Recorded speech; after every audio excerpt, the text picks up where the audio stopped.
Eu cumprimento a todos que estão assistindo a esse vídeo com a paz do Senhor. Meu nome é Moisés Amâncio e esse é o canal Assembleiano Apologista.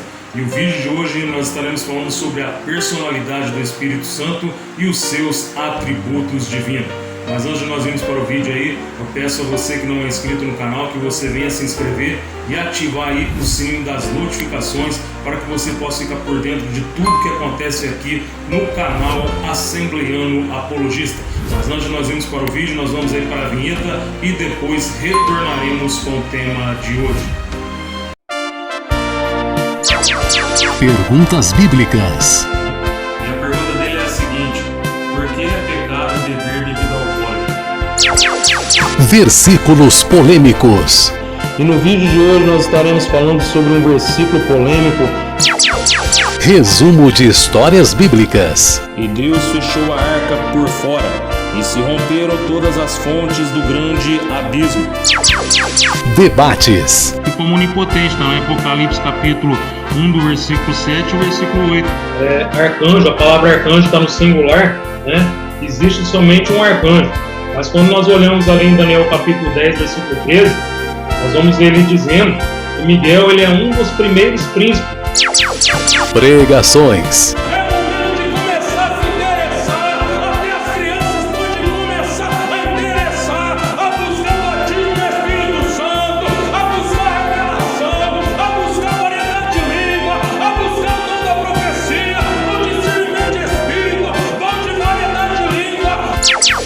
Canal Assembleiano Apologista. Então vamos aí para o vídeo de hoje. O tema do vídeo de hoje é a personalidade do Espírito Santo e os seus atributos divinos. E no vídeo de hoje eu estarei lendo versículo por versículo, mostrando a você todos os atributos pessoais que o Espírito Santo ele tem e também os atributos divinos. Eu estou aqui em minhas mãos as Sagradas Escrituras, a Bíblia Sagrada. Eu estarei lendo versículo por versículo e você acompanha aí na tela do canal Assembleiano Apologista. Eu estou aqui com a Bíblia aberta e nós vamos ver que o Espírito Santo ele não é um ser impessoal e ele também não é uma força ativa, mas nós vamos ver que o Espírito Santo ele tem atributos pessoais e ele tem também atributos divinos. Quando nós lemos aqui em Atos dos Apóstolos, capítulo de número 10 e versículo de número 19, diz assim: E pensando Pedro naquela visão, disse-lhe o Espírito: Eis que 3 varões te buscam. Então nós vimos claramente aqui que o Espírito Santo ele falou com o apóstolo Pedro. Isso mostra que o Espírito Santo ele não é uma força ativa, mas ele é uma pessoa. Quando nós lemos aqui em João capítulo de número 14, o versículo de número 26 diz assim: Mas aquele Consolador, o Espírito Santo, que o Pai enviará em meu nome, vos ensinará todas as coisas e vos fará lembrar de tudo quanto vos tenho dito. Então aqui o próprio Jesus Cristo ele disse que o Espírito Santo ele nos ensinaria.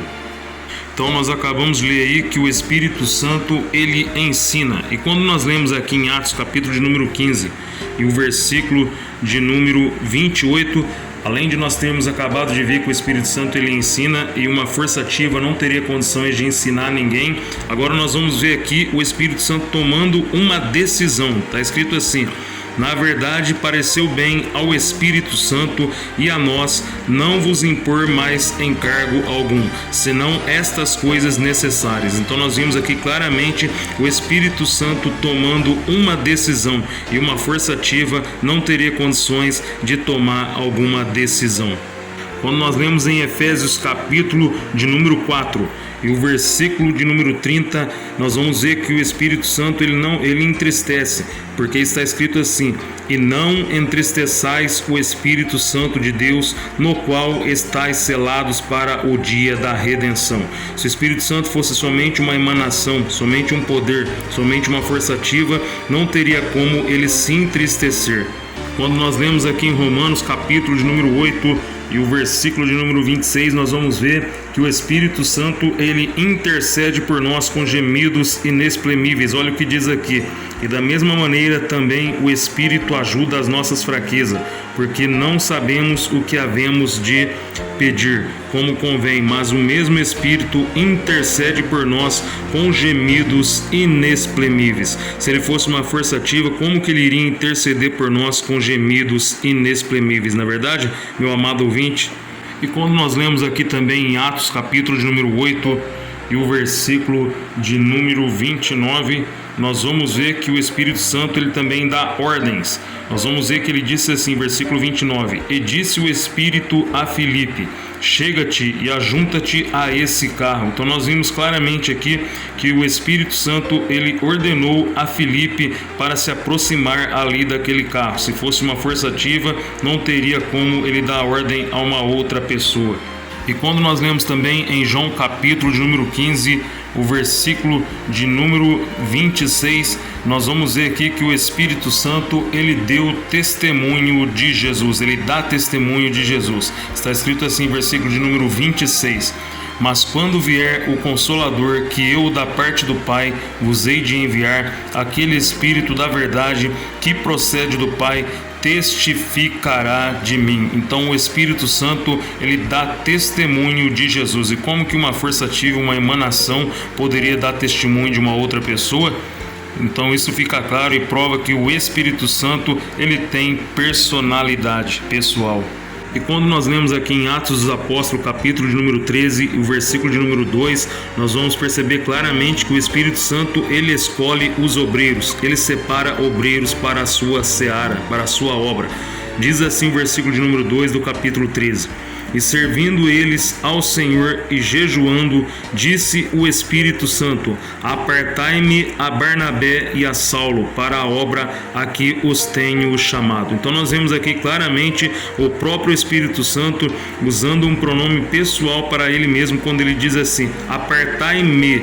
Aqui o próprio Espírito Santo está usando um pronome pessoal para ele mesmo quando ele diz apartar-me a Barnabé e a Saulo para a obra que eu tenho chamado. Então, além do Espírito Santo nesse texto aqui, nós vimos claramente que ele escolhe, os obreiros, separa o obreiro. Ele também usou um pronome pessoal para ele mesmo, mostrando que ele é uma pessoa. Gostaria de lembrar você também, amado ouvinte, que o próprio Jesus Cristo ele usava pronome pessoal quando ele se dirigia ao Espírito Santo. Quando nós lemos em João capítulo 16, versículo 8, Jesus ele disse assim: E quando ele vier, usou o pronome pessoal para o Espírito Santo. No versículo 13 de João, do capítulo 16 também, Jesus ele disse: aquele Espírito da verdade, ele vos guiará. Usou de novo o pronome pessoal para o Espírito Santo.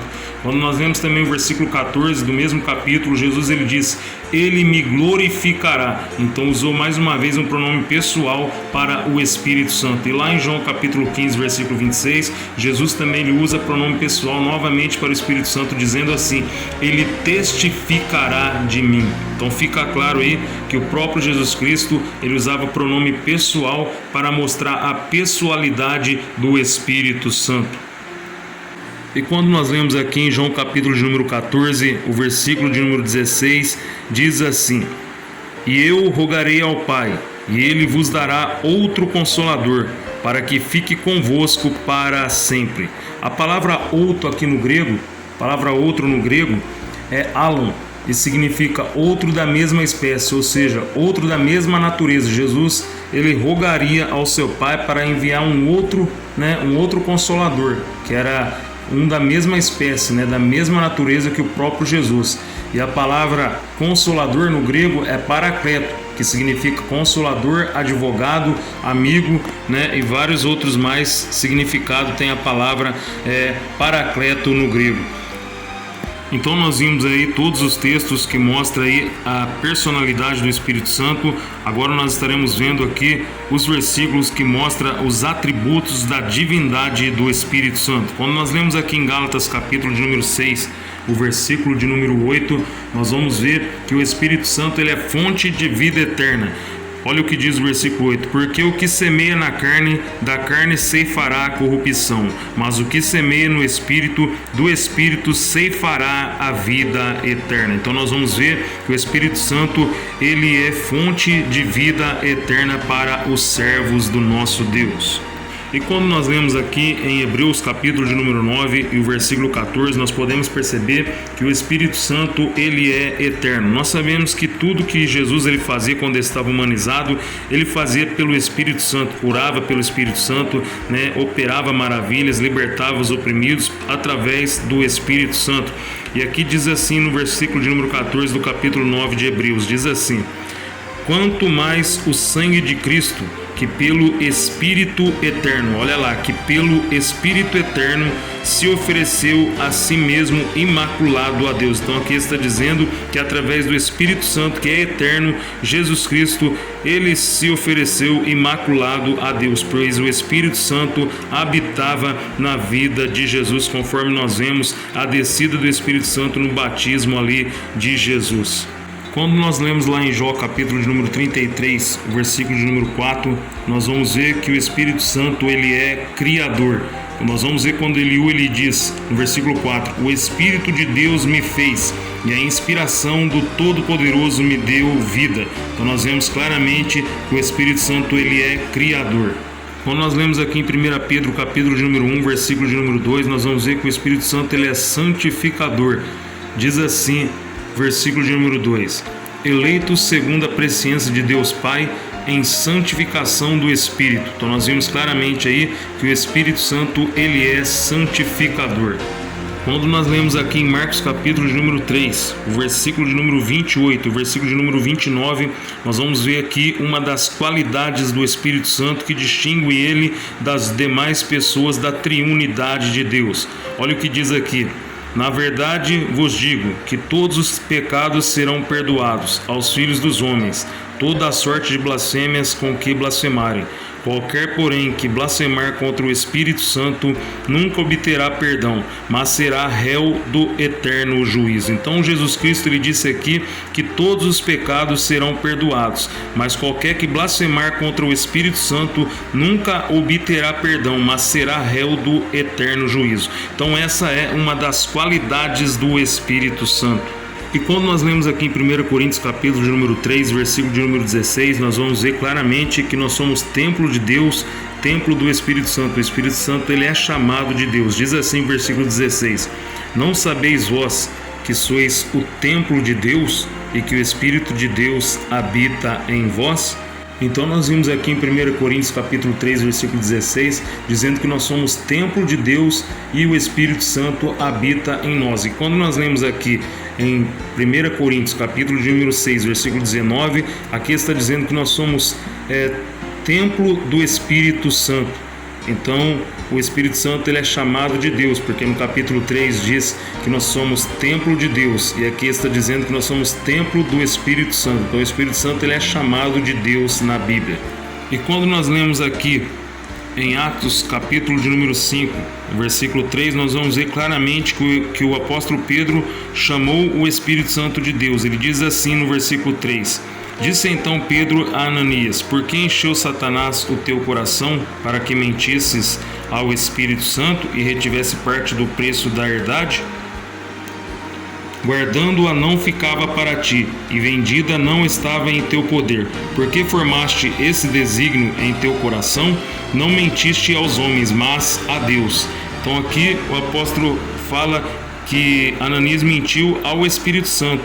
E aqui no versículo de número 4, ele diz: não mentiste aos homens, mas mentiste a Deus. Então fica claro que o apóstolo Pedro chamou o Espírito Santo de Deus. Quando nós lemos em Salmo 139, o versículo 7 e o versículo 8, nós vamos ver que o Espírito Santo, ele é onipresente, porque ele está em todos os lugares ao mesmo tempo. Diz assim o versículo 7: para onde me irei do teu Espírito? Ou para onde fugirei da tua face? Versículo de número 8 diz assim: se subir ao céu, tu aí estás. Se fizer no céu a minha cama, eis que tu ali estás também. Então nós vemos claramente que o Espírito Santo, ele está em todos os lugares ao mesmo tempo, ele é onipresente. Quando nós lemos em 1 Coríntios, capítulo de número 2, o versículo de número 10, nós vamos ver que o Espírito Santo, ele é onisciente, ele sabe de todas as coisas. Diz assim o versículo 10: mas Deus nos revelou pelo seu Espírito, porque o Espírito penetra todas as coisas, ainda as profundezas de Deus. Então nós vamos ver que o Espírito Santo, ele é onisciente, ele sabe de todas as coisas. Quando nós lemos lá em Romanos, capítulo de número 15, o versículo 13 e o versículo 19, nós vamos ver que o Espírito Santo, ele é onipotente. Diz assim o versículo 13: ora, o Deus de esperança vos encha de todo o gozo e paz em crença, para que abundeis em esperança pela virtude do Espírito Santo. Olha só, pelo poder do Espírito Santo, mostrando que ele é todo poderoso.